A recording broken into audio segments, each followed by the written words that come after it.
warahmatullahi wabarakatuh. My name is Nur Sasalina Ayuni binti Abdul Kadir. And my name is Rajana Afifah binti Raja Shahrul Nizam. And my name is Wani Sanadia binti Megat Sabri. So today we are going to share about how different cultures make Malaysia as a unique country. So do you have any idea? Yes. So I'm going to start with my first point about this presentation. My first point is language. Okay. As you know, Malaysian have multi-language. It is because it can show our own identity. For example, Bahasa Malaysia. Bahasa Malaysia are also Bahasa Melayu. Okay. And Bahasa Melayu, I believe everyone can speak and understand Malay language. Do you guys speak Malay? Of course. I guess that you guys are already understand if I am going to speak Malay with you guys. Yes. Okay, so we are Malaysian. Yes.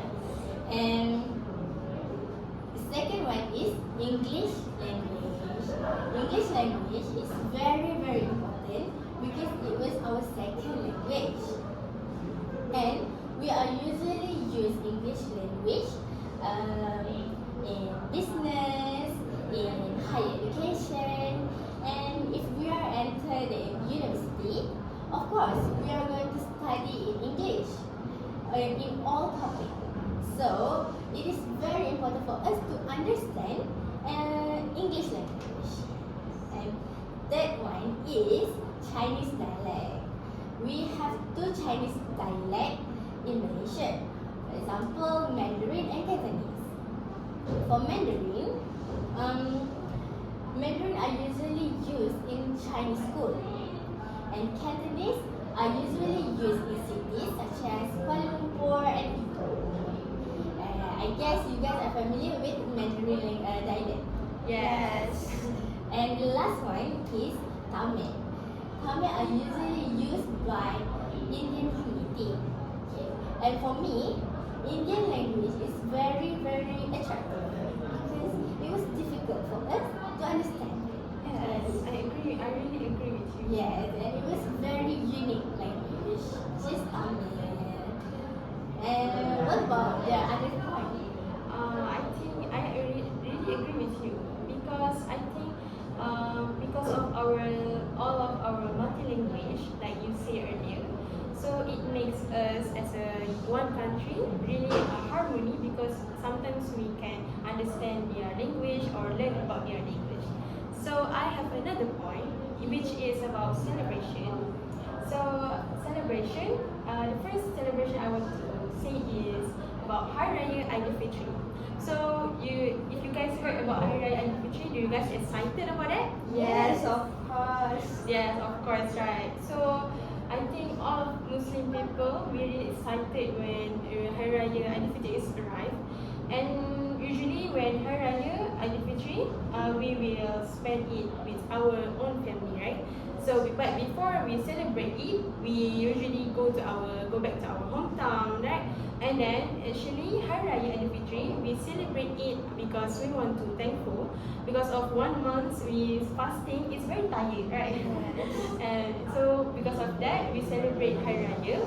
So what we do during Hari Raya, the first thing first, in the morning on first Shawwal, usually we pray Hari Raya like this. So it's very a lot of people, and then after finish our praying, we usually go to our hometown, and then we will change our clothes to our beautiful and different colors of clothes. So it's very beautiful, and also after that we will invite our relatives, our neighbors to eat during Hari Raya. And I think you guys love to eat during Hari Raya, like Especially rendang. yes, of course. So during Hari Raya we have rendang, ketupat, satay, and so on. And then after that, we usually shake hands for forgiveness. And after that, they will give us like festive money. Do you guys love money? Yes. Of course. I think that's the most important that's the exciting part for kids and for us too because we got money. Even though that's not a lot, but it's very happy for us. And then after that, we will also meet our friends also, and then go to our neighbors and so on. And also at night, of course, we will play fireworks. Yes. So I think all of people, including our parents, also play fireworks because it's very beautiful and the memories is important. We can capture it. And then after that, I want to explain about Chinese New Year. So do you guys ever heard about Chinese New Year? Yes. Of course, right? Because during Chinese New Year, we as a Muslim people, we will holiday. Yes.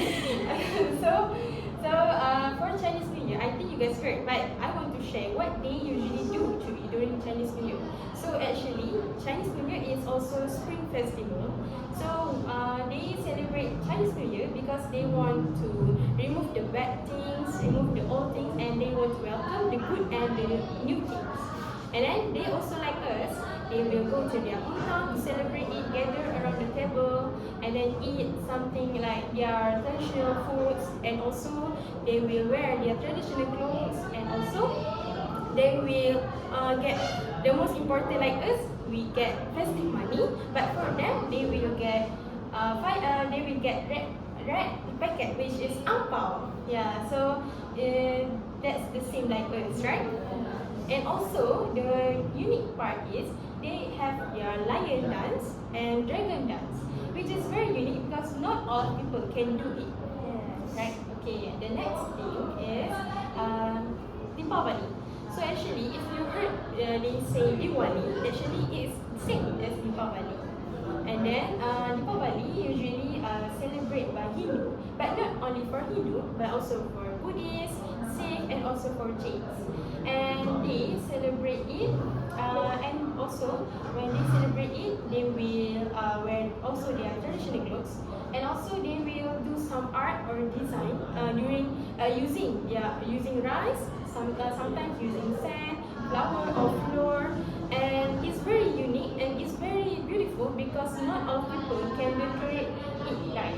And then we as a Muslim, we usually see that when we go to the mall, right? Yes. And it's really pretty, right? Yes.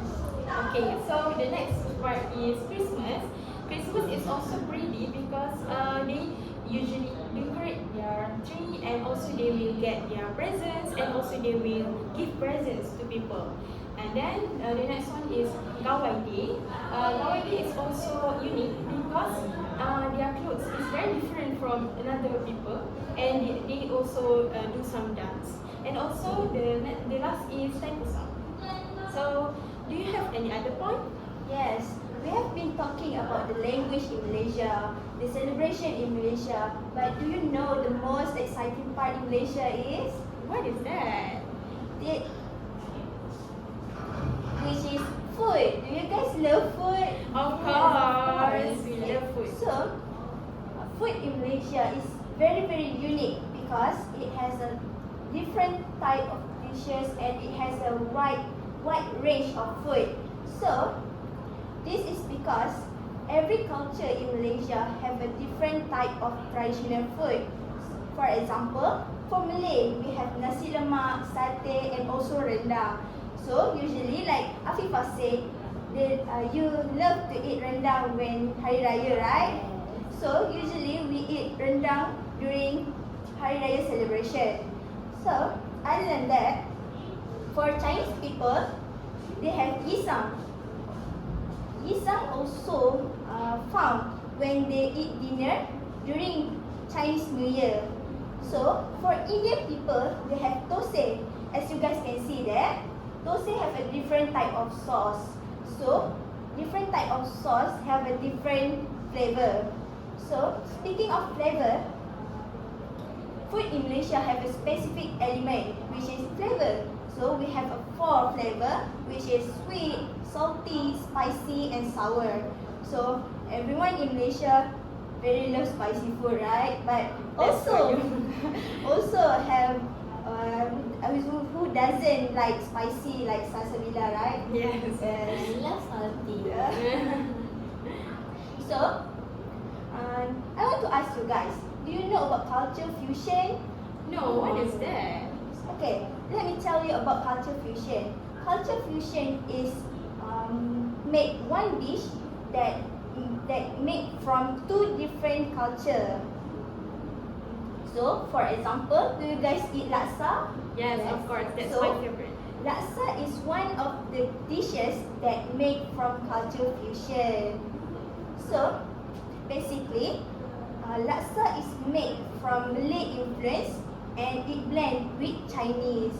So, when people say laksa is a Malay dish, it's not, because it was a culture fusion. It was a mix from Malay and Chinese. So, people always argue that this dish is Malay dish, but they doesn't know about culture fusion, which is the mix two types of culture. Speaking of food, made me a little bit hungry, so we should move on from this type of food. Yeah, I agree with you. I'm going to continue with the other slide, which is Malaysian traditional clothes. Okay, in Malaysia, we have a lot of community. So, in traditional clothing are showing our own identity. Looks like multi-language also. Okay, for the first one is baju kurung. Okay, baju kurung are usually used for women, especially Malay. Okay, and we are usually combine it with scarf and also beautiful scarf. And the next one is baju Melayu. Baju Melayu are usually used by men with songkok and also songket. And I want to ask you, who knows this?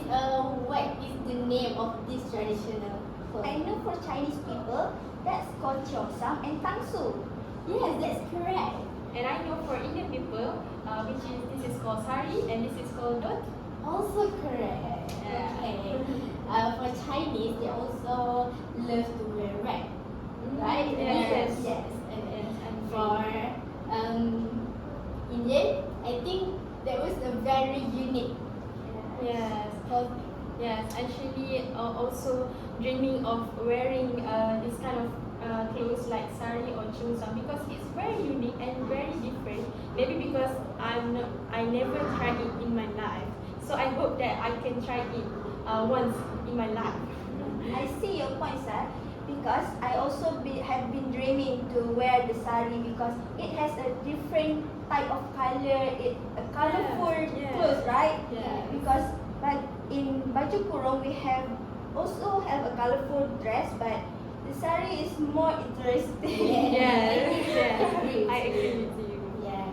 So maybe you should be friends with other communities so that you can borrow their own. Okay, I will use your tip. Yeah, Okay. I will follow your tips. So I have another point. How different cultures make Malaysia is a unique country. It is because of our government. So as we all know, our government, we have 5 national principles, which is number 1, we have to believe in our own God. And then the second one is we have to be loyal to our king and country. The third one is we have to supremacy our constitution. And the fourth one is we have to follow the rule of law. And the last one is we have to be good in behavior and morality. So if we follow these 5 national principles, we can be not only unique country, but we can also be peaceful, happy, and also we didn't even have to fight with our countries, our cultures, right? Yes. Yeah, and of course, as a Malaysian, we live in Malaysia, so we have to know about Malay language, like Afifah said earlier in the first point about multi-language. But we must know about Malay language. It's very different because it's our national language, right? Yes. And then even though for them like Chinese people or Indian people, they don't know about Malay language, but they have to learn about that because they live in Malaysia. Even though not too many, but maybe they can learn slowly. And then for us, we know more about Malay language, so we need to learn about their language also. We can learn about Chinese language, Indian language, and so on, so that we can balance. Like we learn about them and them learn about us, right? So what other point that you can you guys know, I have another point that which is most exciting for Malaysian people waiting for because it happened once a year. What is that? I'm so excited. Yeah. You guys are excited to know, right? Yes. It was Independence Day. Wow. As you guys can see there. Okay, so basically, our country, which is Malaysia, had their Independence Day, which is happened at 31st August 1957. So, every year, government of Malaysia will organize an Independence March. So, at Independence March, they have a lot of frontliner, which is soldier, policeman, or policewoman, and firefighter. So, when they organize the parade, many people, a lot of people in Malaysia will go there to watch the parade. So, when everyone gather at there, they will create a good bonding. So, that will attract the tourists that come to Malaysia because we can showcasing our country that have a different type of races or culture that live in one country in a harmony way. So it was a good event because it can increase our local economy. Yes, I agree with you. Sometimes I really want to go there to celebrate it and see with my own eyes because I think it will increase my energy. But it's because of the crowded and a lot of people go there. I think I will just watch it on TikTok. But I really hope I can go there. That's why I said that was an event that everyone waiting for because Yes. it happened once in a year, Yes. right? So So lovely. Yes. Because I love to watch fireworks every now and Yes. then. And then, do you want to add more about the song that we sing? yes, you guys know when we celebrate the Independence Day, we usually heard on radio the song of Independence Day, right? Yes. Like Keranamu Malaysia, Yes. yes, right? That was a popular song, right? Yes. So every time we celebrate the Independence Day, we usually sing the song to make us more proud. Of our own country, right? Yes, we can get Increase our spirit. Yes. Of course. I think when I heard about that song, I really love it, and I will sing it with my full of energy, and then I will also raise the Jalur Gemilang. Yes, it makes our patriotism spirit more increase, right? Yes, that's I right. agree I with agree you. with you. Okay, so speaking of Independence Day, I think we should as a future teachers. I think we should give an opportunities to provide the teenagers to learn more about the culture, the religion, or the races in Malaysia because